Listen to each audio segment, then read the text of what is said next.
हरियाणा सरकार के बड़े बड़े दावे धरातल पर फेल होते नजर आ रहे हैं। सत्ता में आने से पहले बेशक नेता ये कहते हों कि उन्होंने हर वर्ग के लिए ये किया हो, वो किया हो, लेकिन सच्चाई किसी से छुपी नहीं है। अब टोहाना अनाज मंडी में ही देख लो। पहले सरकार ये कह रही थी कि गेहूं की खरीद सुचारू रूप से हो रही है। ये सुनकर जब किसान मंडियों की ओर दौड़े और अपने कई महीनों की मेहनत सरकार के हवाले समझो कर ही दी थी कि बेमौसमी बरसात ने सरकार के वादों पर पानी फेर दिया। किसानों को कई सौ क्विंटल गेहूं खुले आसमान के नीचे पड़ा था। सारा का सारा गेहूं भीग गया। गेहूं को पानी से बचाने का काम किसान का नहीं बल्कि जिला प्रशासन और मंडी कमेटी का था, लेकिन वो तो मानो उस बेमौसमी बरसात का लुत्फ ही उठा रहे थे। अपनी ड्यूटी को नजरअंदाज कर गेहूं खरीद को लेकर कोई भी पुख्ता प्रबंध नहीं किए गए। उससे क्या नुकसान होगा, क्या बताएंगे आप मंडी में? देखिए, आज सरकार और प्रशासन के साथ साथ कुदरत की भेंट किसान का जो है पीला सोना चढ़ा है। अचानक बारिश आई और बारिश में यहाँ पर किसी प्रकार का कोई प्रबंध नहीं था। जो कणक तुल गई है उसमें वो भी ख़राब हो रही है और जो नहीं तुली किसान लेके आया है वो भी सारी भीग गई, जिससे उसको जो है काफ़ी नुकसान भी होगा। उस सूखने का इंतज़ार भी करना पड़ेगा और जो भीग गई वो ख़राब भी होगी। हम देख सका इसमें अपने टोहाना मंडी में कि जो व्यवस्था होनी चाहिए वो व्यवस्था ना तो सरकार करी ना प्रशासन कर रहा। सबको पता है कि भाई इतनी कणक मंडी में आवा है और साथ के साथ उठान नहीं करने लग रहे।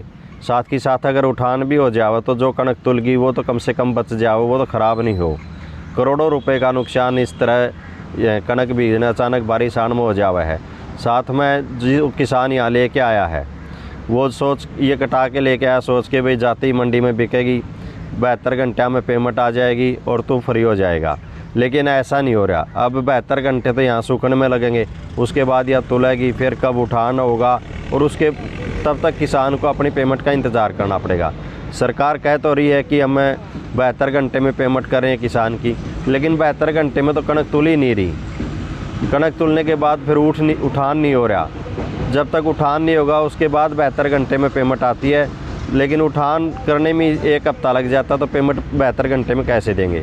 आज यह जो बारिश हुई है इसका नुकसान किसान को भी है, इसका नुकसान आड़ती को भी है, इसका नुकसान सरकार को भी है और इसका नुकसान आगे जब ये कणक जिस खाने के लिए जिसके पास पहुंचेगी उसके लिए भी ये नुकसान है। इसी पर किसानों का कहना है कि अनाज मंडी में कुछ जगह पर तो शेड हैं, लेकिन शेड की लंबाई और चौड़ाई इतनी नहीं है कि गेहूं की सभी बोरियों को बरसात से बचाया जा सके।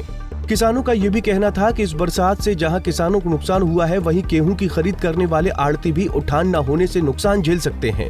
उनकी अपील है कि जल्द से जल्द सरकार मंडी में शेड की व्यवस्था करे ताकि आगे कभी किसान इस बेमौसमी बरसात से परेशान न हो। टोहाना से सुशील सिंगला, पंजाब केसरी टीवी। हमसे जुड़े रहने के लिए हमारे YouTube चैनल को सब्सक्राइब करें और नई वीडियो की नोटिफिकेशन के लिए बेल आइकॉन को दबाएं। अगर आप ये वीडियो Facebook पर देख रहे हैं तो लाइक जरूर करें और ज्यादा से ज्यादा शेयर करें। धन्यवाद।